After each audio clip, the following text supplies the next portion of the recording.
Bem-vindo, bem-vinda à Escola de Maria, a melhor, a mais perfeita discípula missionária da Palavra. E é tão importante que a gente, olhando para Maria, encontre nela a Palavra de Deus que ela se dispôs a cumprir durante toda a vida dela. E essa Palavra de Deus nós encontramos nos 4 evangelistas e é muito interessante. Nós vamos conversar agora sobre o Evangelho de Marcos, porque já foi falado sobre o Evangelho de Lucas, o Evangelho de Mateus. Marcos é o evangelho mais curtinho, minha gente. Creio que são 16 capítulos, não mais do que isso.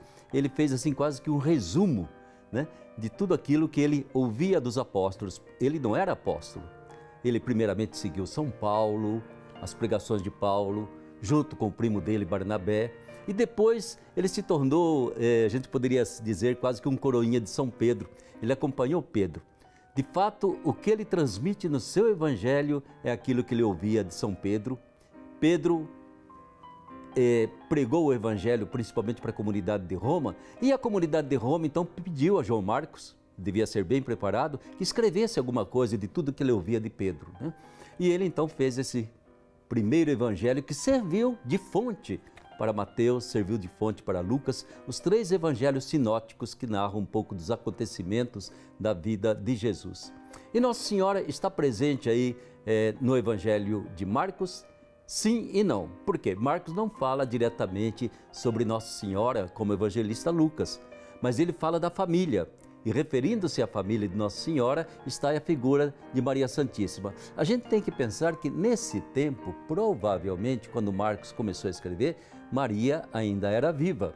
Então não era ainda objeto, não é mesmo, de escritos, de memórias. Ela estava ainda junto com São João e junto com a comunidade, as primeiras comunidades cristãs. Para Marcos, o que ele queria de fato afirmar era que Jesus era verdadeiramente Filho de Deus. Não somente o Messias do Antigo Testamento, mas o Filho bendito de Deus encarnado, né? E quase ninguém conseguia entender isso. Encarnação de Deus? De que jeito? E ele faz a questão de afirmar: este era verdadeiramente o Filho de Deus. E aí então ele vai colocar assim, bem concretamente, a família de Maria Santíssima. Temos que pensar que naquele tempo a família formava um grande clã, certamente viviam em Nazaré. Muitas vezes as construções daqueles que eram parentes eram mais ou menos próximas, né?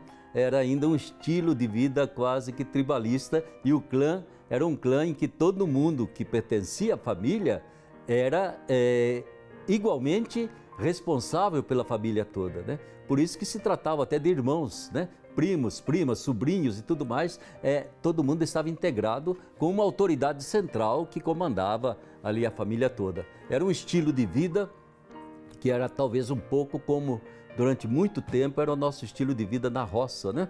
Em que os familiares viviam mais ou menos juntos e ali tudo se partilhava, tudo se vivia e também o comando era mais centralizado. Maria Santíssima viveu a vida normal de uma família humana. Viveu a vida normal de um clã familiar, né? Viveu a vida normal, assim, daquele espírito quase que de tribo que havia ainda no jeito de formar uma família. E a partir daí, então, que nós vamos encontrar algumas cenas, e nós vamos comentar essas cenas sobre a família de Nossa Senhora, em que fala de Maria e dos irmãos de Jesus, tá bom? A gente vai, então, nos próximos encontros, já comentar esses textos que dizem respeito à família de Nossa Senhora. Sempre que abrimos a Bíblia Sagrada, eu sempre dou o conselho: comece lendo a Palavra de Deus a partir do Evangelho de Marcos.